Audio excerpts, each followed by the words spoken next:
And here we are. Welcome, and please take your seats in our virtual Space Café special edition for the International Women's Day. Our theme today is Women in Space, Status, Challenges, and the Future. And my guest is Laura Todd today. I'm Torsten Kriening, publisher of SpaceWatch.Global. And first of all, let me thank to all our business club members for their support. This is what allows us to keep our independent journalism and this Space Café alive. We really appreciate your help. And if you want to know how to join our business club, just get in touch with us. As we conduct that event for you, please send us your questions and in the chat, and we will pick them up later during our conversation. And I think that YouTube and X and whatever is connected, so we should get your questions from all of these platforms. So yesterday was Equal Pay Day. Why is that important? Because it was yesterday. No, Equal Pay Day is a symbolic event dedicated to raise awareness about the gender pay gap, the average difference in earnings between women and men, and it marks the additional time women must work to earn what men earned in the previous years. And in Germany, Equal Pay Day is widely recognized with a date calculated based on national statistics to represent the country's specific wage gap. And this year, it was yesterday, with 16% gap. As of today, now women earn statistically money for this year. So another thing to mention, very important, International Women's Day is a state holiday here in Berlin. At least that is something pretty cool, I think. And now I should have here. Let me introduce you to my guest today. It's Laura Todd. She is a global Scot, what is pretty cool, because I'm a global Scot too, but Laura is a born Scot, and not just an adapted one like me. And you're an aerospace engineer, and you had an outstanding career in Airbus from commercial aircraft, and since 2018 in Airbus Defence and Space as head of Space Exploration Future Programs. That sounds super cool.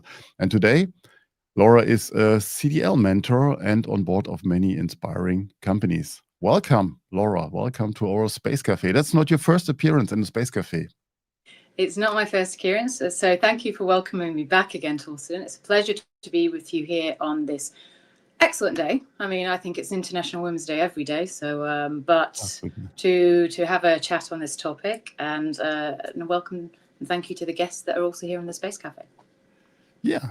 So, and before we start to dive into our conversation, I had the honor to have a great greeting from the director of UNOSA, from Artie Holomani, for us. So let's play that out. Hi, Space Watchers. It's great to be speaking to you. It's great to be with Torsten again and the Space Watch Café. The topic of space and women, or women in the space sector, is really fundamental. It goes all the way from the grassroots level of inspiring women and young girls to really study STEM and be interested in maths and science. I'm not a scientist, by the way. But all the way to supporting women to get into leadership positions in our existing space ecosystem.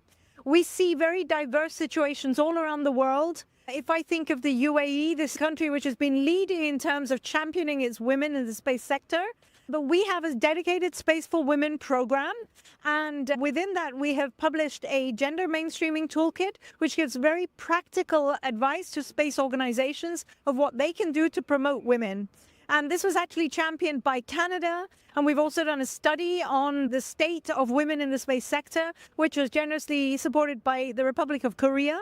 And if you look at these documents on the UNOSA website, you'll see that they're really practical and very insightful. But the bottom line is that the more women who are in the space sector, it really drives productivity and results and changes the mindsets of the organizations and really delivers far more effective working models and productivity than you see without women in the mix.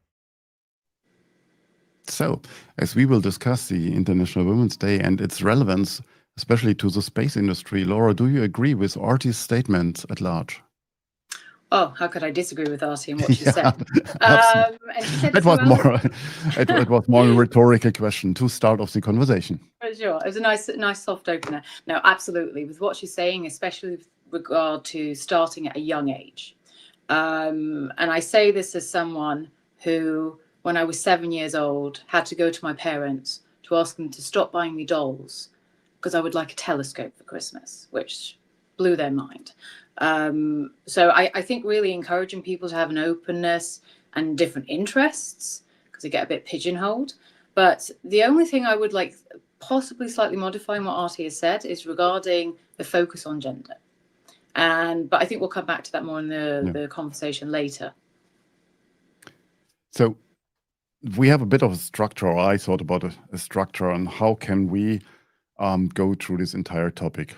That obviously I'm doing it from a non-female perspective. So let's start with the status quo. Where are we today? And if we see the current state of gender diversity in the space sector, what is your perspective, being in leading positions in companies, in large companies, your perspective on the progress and the remaining gaps? So there are obviously gaps. So, but where are they? So this is the thing. So, I mean, I've spent this last week. So you mentioned CDL earlier, which just to clarify for people is Creative Destruction Labs. It's a non-profit organization. I just say it because I often get asked, what does CDL mean? So it's a non-profit organization mentoring companies and startups to unlock their potential.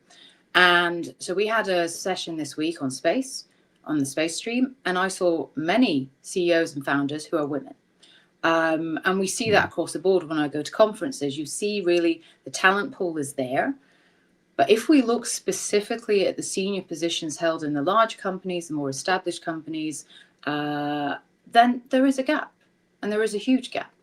And this is something that we try to address by focusing again on diversity with regards to being to gender, to nationality, to race, to color, whatever, rather than looking, well, why are we not getting then this pipeline coming through? So that's like, for me, one of the remaining gaps that needs to be looked at.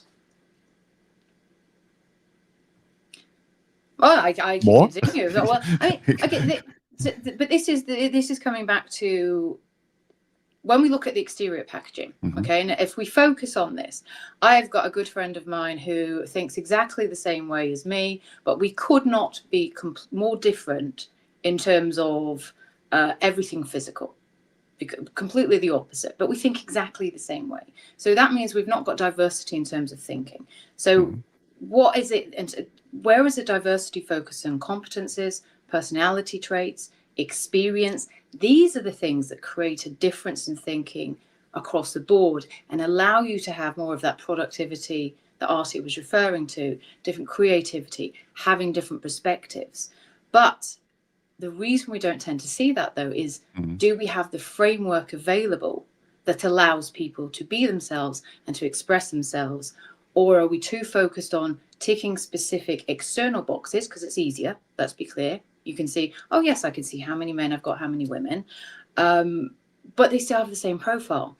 And especially when you get into, when you look at the cultures of companies, large companies in particular, you're looking at, well, what kind of form, model, profile do you want? And those are the people that tend to be pulled up more, rather than, again, embracing this diversity of thinking.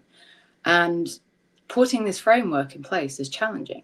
I know that we had a great chat, Torsten, this week, where you gave me an excellent example from East Germany, where the output was, we want to have more women in the workplace because we recognize the productivity and whatnot. But that's not going to happen if we don't provide a framework or a structure that enables them to go to work. So hence the kindergarten access that is available, and that was very much focused on. So this is something that it's more challenging to do because it's easy to do tick box for the external superficial profile. I know that's potentially a typical male question if we ask for the why. So why, after all these years of, I would almost say intelligent life, but after all these years where we talk about gender diversity or gender equality, why is that still a topic in the space context? I mean, it's potentially an issue all over the place. And when by forming the government in Germany, now the discussion, the minister should be equally placed, men and women. I might have an issue with that. Yeah, I mean, there is a quota, but is a quota the right thing to drive really diversity? So again, the question is here about the why. Why is it an issue? So we come back to these personality traits. I've been doing having a great fun time in the US this week, but working with great people. But at the same time, I'm just going to name check a couple of women that I've seen this week. Incredibly strong women, Kim Lusk, who works at Atomic 6, and Catherine Smith, who have completely different personality traits to myself. Because, as my mum used to say, thank God they broke the mold when they made you, Laura, because everyone like me, that would be a bad thing. But so having everyone with the different types of experience and perspective, that makes you stronger, because people are seeing things from a different angle. They're able to do a specific task or activity or action that is not your strength. And that's fine, because no one is perfect apart from Mary Poppins. So it's about having those people that have got the different skill sets and enabling them to show their potential, to be empowered, and to not say, no, you have to behave in this certain way. And if we don't have that, what you get is a copy-paste environment where everyone says the same thing, speaks the same way, doesn't challenge. Conflict, as a Scottish person, I think conflict is a good thing. It creates this diversity of thinking. It makes you think of different ways to solve problems. Or is this the right way of doing something? But if everyone's just going, oh, yeah, no, we all think the same way, guess what's going to happen? You're going to stunt innovation, you're going to stunt growth, and you're not going to be really looking for the root causes of problems or driving that improvement moving forward. But isn't that the way, I would say 90% of the companies still work today, regardless of gender? So you want to be surrounded by yes-sayers? This is why I say it's interesting when you see the talent pool that's available and you see the type of profile at the top of companies. And again, I think it's not to critique, because it's incredibly hard, especially once you've got critical mass. But that recognition of diversity is not the external superficial packaging. It is what is going on inside in the brain. And again, and I've simplified it down, but what's a person experience? What are their skill sets and what they're good at? And what kind of personality traits do they have? I mean, and I'm not saying, oh, they're strong and they're decisive. It's like, are they arrogant? Are they moderate? Are they secretive? Impulsive? There's such a diversity of personality traits. And you need a mix of everything. You do need a mix of everything. And this is what's not recognized, I think. Who inspired you? Who inspired the young Laura to become where you are today? Or let's picture it in a broader frame. So do you have some examples of women pioneering the space or the aerospace sector? I mean, you mentioned a few from the current cohort at CDL, which are obviously a younger woman, I suppose. But I mean, there is a generation before us that maybe inspired us, maybe inspired you. This is going to sound really bad, but I was actually more inspired by things like Star Trek. I grew up with Star Trek: The Next Generation, and seeing that respect and again that framework and that messaging that I talked about. Which was a character then? If I'm going to that be honest, you relied. Captain Jean-Luc Picard was fabulous. I mean, so and I think he was inspirational for many leaders. But it was more for me because I look at the big picture and it's like, what do we want to do? Why do we want to do it? How do we make that happen? And those kind of people that work and think in that way, I tend to gravitate more towards.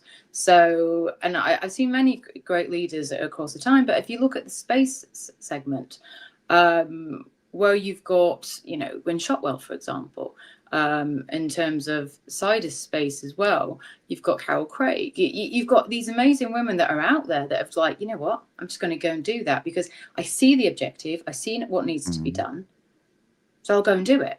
So again, that kind of problem-solving mentality, we need to achieve something rather than let's have lots of gatherings to possibly talk about maybe one day doing something. And this is, again, the kind of mindset and mentality. My sister has 3 kids. I have total respect for her because the amount of skills needed to manage 3 young children in terms of structure, organization, clubs and whatever else with empathy and stuff, that brings a completely different skill set, which I'm not going to lie to you, if my brother-in-law was to be in charge of doing that, it wouldn't be so well organized, I don't think. So you can see where this is not a question of just purely for space. It's like what, again, behaviors, talent, skills, competences do they bring with the associated personality traits.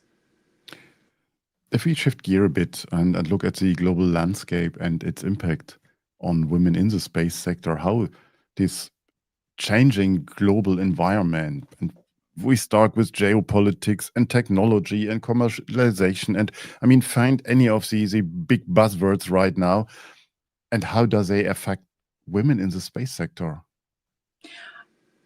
So I'm glad you said. I mean, it could be in both ways. I mean, you mentioned a few powerful women that running companies where you say, maybe that's an effect of that we see these now, or recognize them more than before.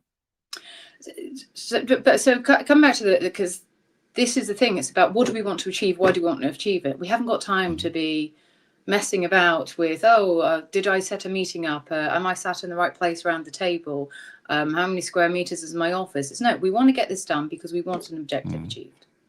And I think when you see, and I understand you have to have some kind of framework and guideline for people, some kind of language. But, one of my favorites at the moment is, commercialization. When I look at space, I have a capability, I have a technology. It's going to be the same capability or technology if I use it in a commercial element or an industrial or defense or institutional. And so you see this segmentation of these projects and programs, and it's like, well, how is it fitting together in an overall architecture to achieve a purpose? What is my why? Not, we're going to go to the moon. Yeah, but to do what with? Why? The same thing. How are we advancing those technologies? Because why is it important to the population on the Earth? And incidentally, we've got great answers for that. But we tend not to talk about that. We talk about, we're going to go to the moon because aren't we great? Yes, but why is that important and of value to the everyday person? And how do I communicate that? That's an interesting thread. And me as XPT scientist like to answer. But if we continue with this buzzword bingo, then I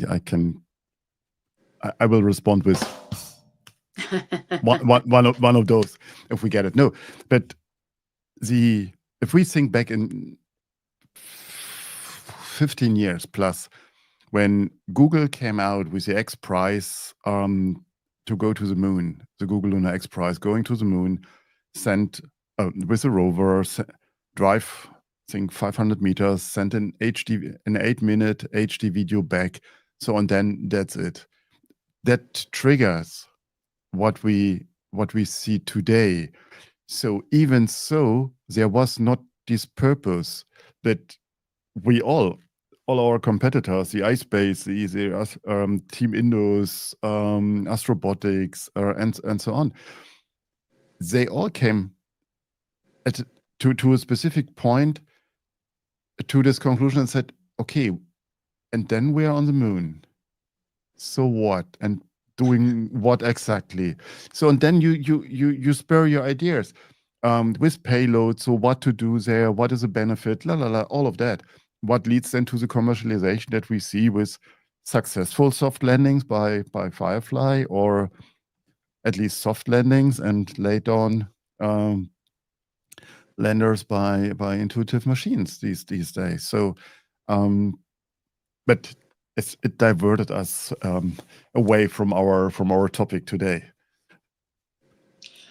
Look, by the way, this is the thing though. Again, I've spoken with people that are doing this behind the scenes. They know their why. They have a purpose.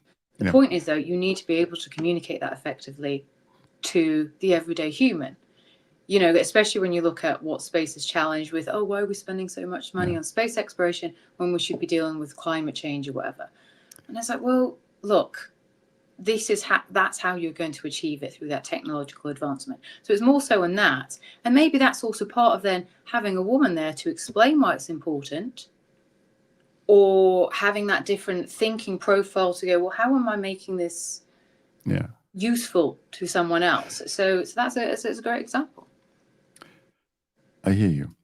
So a challenge that we potentially, you with your mentorship always gets reported back is for young women entering the industry. The barriers, maybe in education, in recruitment, or then when they're in career progression. So that sometimes running your own startup might be the only way out or in, depending how you see it. Maybe you can give us your views on that. So again, this is where I think, because of the nature of how you do things, it's kind of like the same thing with how do we talk terrestrial television, and how that's moved to like the more things like this, or YouTube videos or whatever. There's more accessibility to have your message shared, for trying new things, for growing your ideas. So that in itself is a good thing. And you can get more recognition for it. I think for me, one of the biggest barriers, and this is why I have, since you've known me, I do a lot of mentoring and coaching, and especially for women.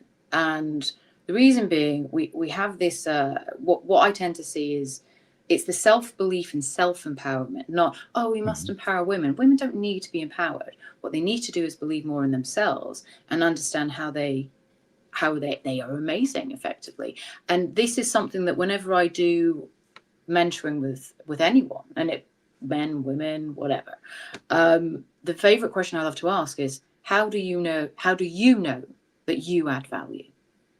Because often I'll always get the answer back straight away. Oh, I get feedback, my manager tells me this, that, and the other, which is great. That's nice, and it is great to be recognized by your peers, and it is lovely to have that validation. But how do you know? And I can guarantee you that I see the mic drop moment in the head when they go, oh my God, I don't put that on myself. I'm waiting for someone else to tell me. And once they've achieved that moment, this is where you go, right, well, you know how you add value. You know what you are good at. You know what you're not good at. But you know what? Again, that's okay. You're not supposed to be great at everything. Be in an environment where your skill set is respected, but also where you can still learn and grow, because it's what interests you. Not because you're being told you must follow this profile, this model, you must behave this way, and that is what's killing the creativity of it. So when I'm doing, all I ask is questions like, why, how do you know, these kind of things. And these people are coming to that self-realization by themselves. And this is why the mentoring and coaching is so important, because, and again, it starts from a young age. You're conditioned to behave and think in a certain way. And look, another example, my sister, and she's going to kill me on this because I love my sister, but she gives me great examples. So the one year she gets my nephew Harry Potter books for Christmas, and she gets my niece all these princess books. I was like, any reason why? Oh yeah, but she likes the princesses. Yes, because she's been conditioned with that by having all the dolls and everything else, and not having an openness of different toys or books or whatever, because, oh, she is a girl, so she must be liking that. And I'm not saying, and there's nothing wrong if that is what it comes to afterwards, but you already see this shaping from a young age. And this is where we really need to have a thought process on that. Yeah, the play on our end is a bit easier because, as you know, we have a grandson. And so we've been with him at the premiere at the Berlin Planetarium 2 days back for a new program that they got adapted from the UK. I think We Are All Stars, so an immersive thing to fly into the stars. But again, he's a boy already. So, but I still try also to give him my guidance on what to do in his future. But let's talk about the role of mentorships and sponsorships in advancing women's careers. So they're now in the system. So, and how to get the next step done? Because what you mentioned before, I experienced it by myself. You go to one of these super cool trainings by your company, which paid a ridiculous amount of money to send you there, and you hear all these questions, relate them to your work environment, and the only consequence you can take out of it is, I have to stop it. I have to go. I have to move on. So then you're well trained, obviously, for your next career step, but outside the company that sent you to. So, I mean, that is usually not in the interest of the company that sent you, but it's part of your own development. So how critical is this path from a mentor's point of view? Do you know what? Listening to you say that, that's something, because mentoring and coaching is absolutely fundamental. But again, and many companies, they have these great programs and they tend to buddy you up. And it's the same way, like what we do with the mentoring in CDL, which is, I'm going to mentor this company because I know I can see they're missing this element. I know I can help build that up. I can support them, that I have that skill set. And I think this is something that if we were to have, again, that diversity in the types of mentors, I mean, and let's be clear, mentoring, you're doing it because you care. You're giving up your time for no remuneration. It's because you want to see this growth and this mindset change. So, but to really look at, again, coming back to the personality traits, allowing people that freedom to be themselves while being respectful and respecting the framework still of whatever culture they're in, it is incredibly important. And the sponsorship element of being able to pull someone up quicker, because this is also the challenge, I think, in large companies where it's like, oh, you have to follow all the steps and do this, that, and the other. And you're like, well, why? If this person has got an amazing skill set, allow them to be put in a position. I heard a story like years ago from Rolls-Royce with someone who was put in charge of a large program, went, oh my God, I've not done anything this big before. And they were like, no problem, because we know you've got the potential. So they brought in a former director of Rolls-Royce who buddied with him and guided him to develop any of the skills that he might not have been comfortable with until he was good to go on his own. And that was incredibly powerful. I remember hearing that story at the time. Again, that's incredibly powerful.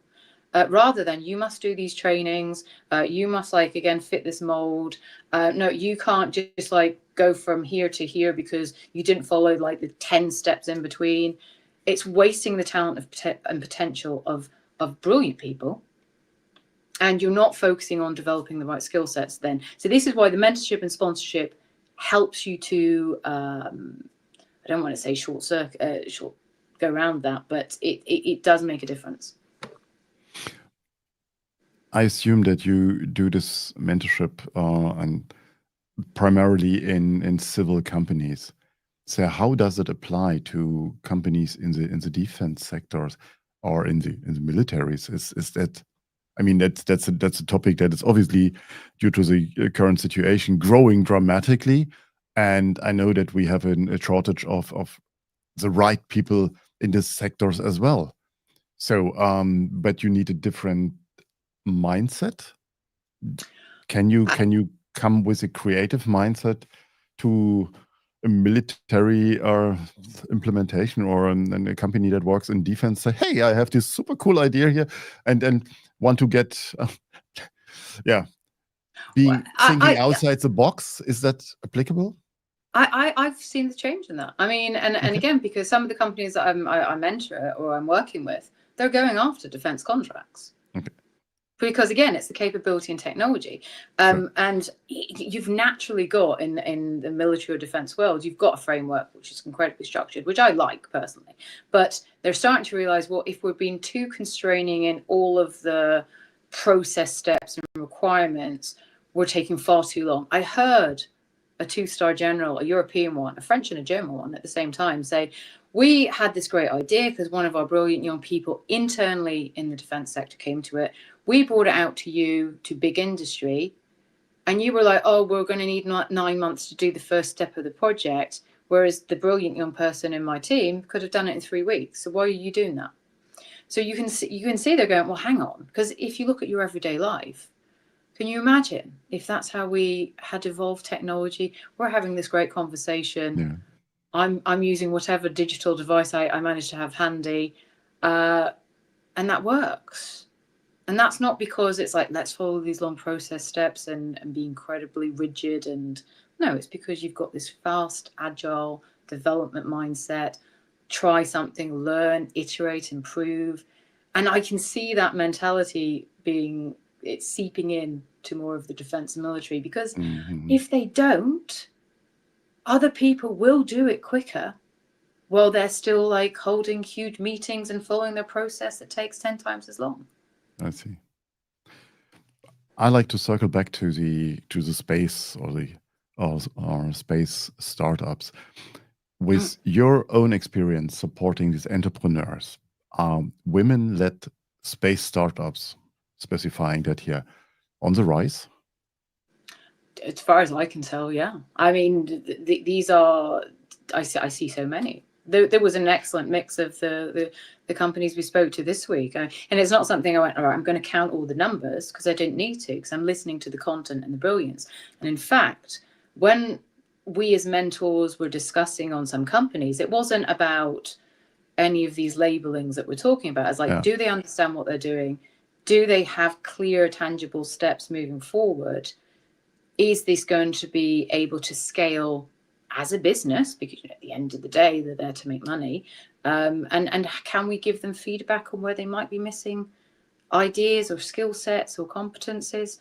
So again, yeah, because you've got more opportunity to try your new ideas and to build things, especially with things like CDL. Okay, but let's talk about CDL for a second. I mean, these are selected companies. You have as a company, and PT Scientist was a CDL alumni, I think, in the second cohort there as well. So you have to apply to become part of the cohort. So, when you say women are on, or women-led startups are on the rise, are we talking 50-50, 30-70, or 1 of 10? So is it just a normal thing? That's what I got. So it's for us a normal thing, and we don't care if it's women or men-led, right?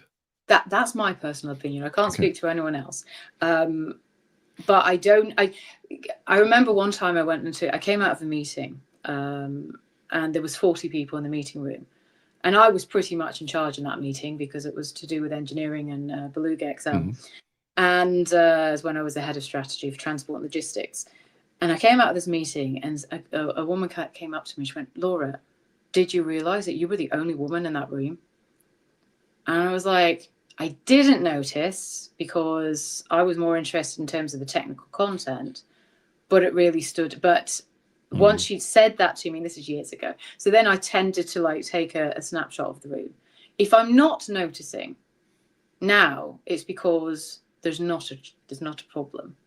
So, and this is the thing. And again, when they have to apply for CDL, the most important factor is, are they ready? Are they mature enough to benefit from being mentored by incredible people with lots of experience, or is it too early for them?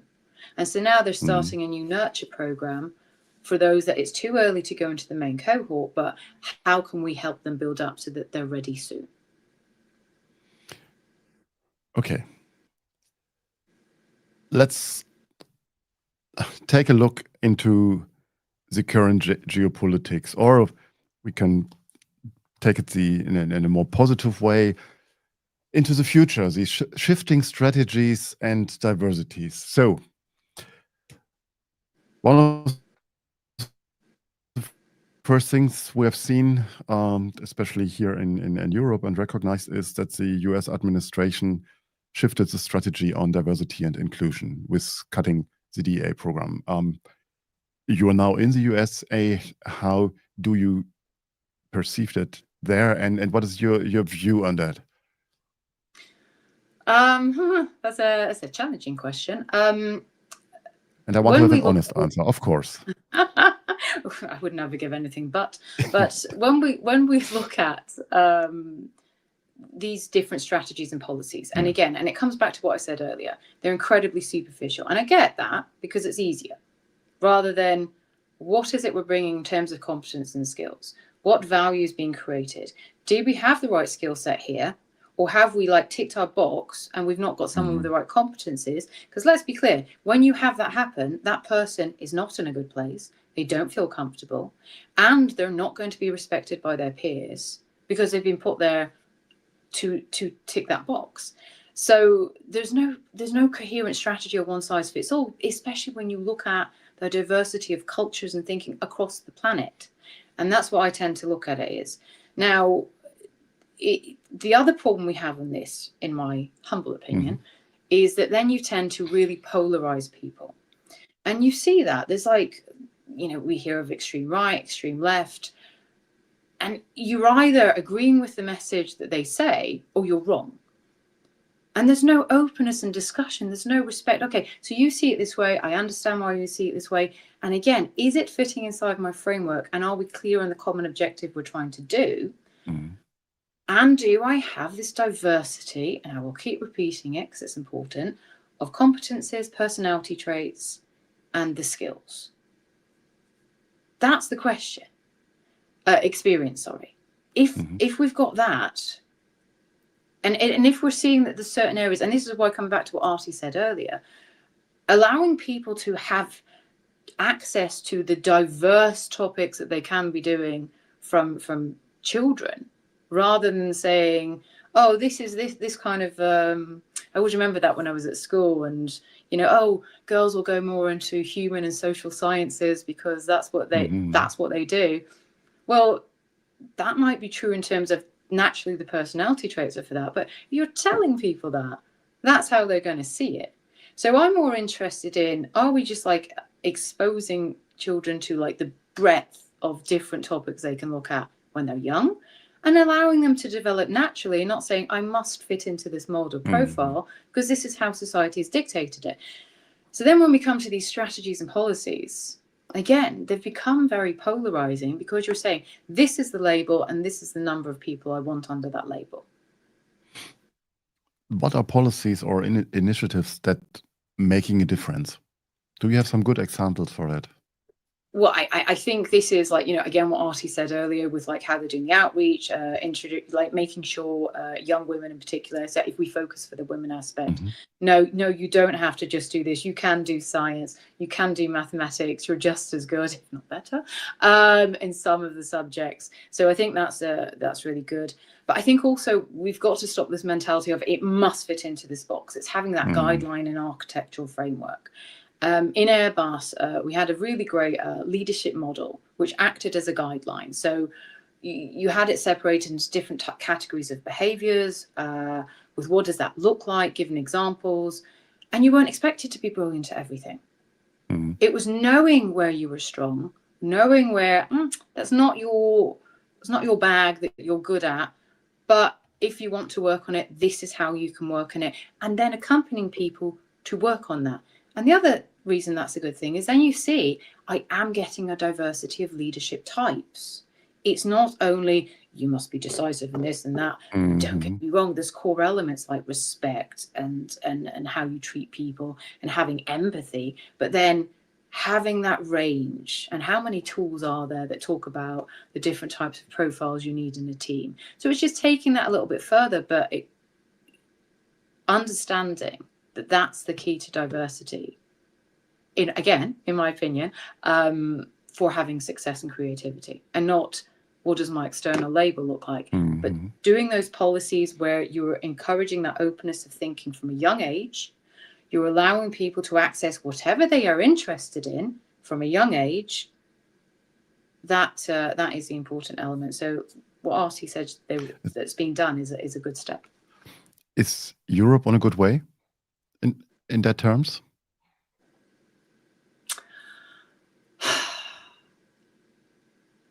Again, hard question. Yeah, I mean, it's kind of interesting because when you look at Europe, especially for space, thanks for that. When you look at Europe for space, especially when we look at things like geo return, mm-hmm. It's a great example of, I put this money in, so I must get this money out in work. Well, yeah, but are you getting the strongest competence in Europe for that particular topic? Or are you like stepping back and not allowing that to happen because you met your quota, you met your target? I've personally been privileged in that working for a company like Airbus, for example, that's got so much diversity and nationality. And, you know, whenever I wanted to move, or if I wanted to move to another country, I could do. So we do have leaders that are championing that way of thinking. But I think there's a lot of fluidity going on at the moment for Europe as to what is its purpose and how is it going to achieve it, because of what we mentioned earlier with changing geopolitical situation and those challenges that are occurring. Great. We are a bit extending our 33 minutes here, but who counts the minutes when you have fun? Laura, can you summarize your key message for young women aspiring to enter the space sector in 2 or 3 bullet points? Do it because you can. Be aware of what you enjoy, what you're good at, and bring your ideas forward, because there are forums and there's opportunities to create and be part of it. Great. Thank you very much for your time. Thank you. So, and before we say goodbye, I would like to remind you of our upcoming event on Monday, the 10th of March at 5 p.m. So in 48 hours, actually. Our next Space Café will happen with Dr. Walter Pelzer from DLR. It will be in German, and we will speak about the relevance of space in the next legislation of our German governments to be constructed, to be not elected, but to be formed. This will be a very open, to the point conversation, as you can expect it from us. So, please find and subscribe to our events on our SpaceWatch.Global or on our social media. And as always, we would like to hear your feedback. So please check in with us on LinkedIn, on Blue Skies, on X if you want, or on Facebook. That's more for my generation. Even so, I even didn't use it anymore. So don't forget to sign up to our newsletters. And if you want to support more events like that, go treat yourself with something special. Become a Space Watcher via our shop today, or help us in the Business Club program. Thank you, Laura. And thank you, dear audience, for spending your Saturday afternoon with us. We hope to see you at our next events. In the meantime, visit our website and follow us on social media. And don't forget to become a Space Watcher. Bye for now.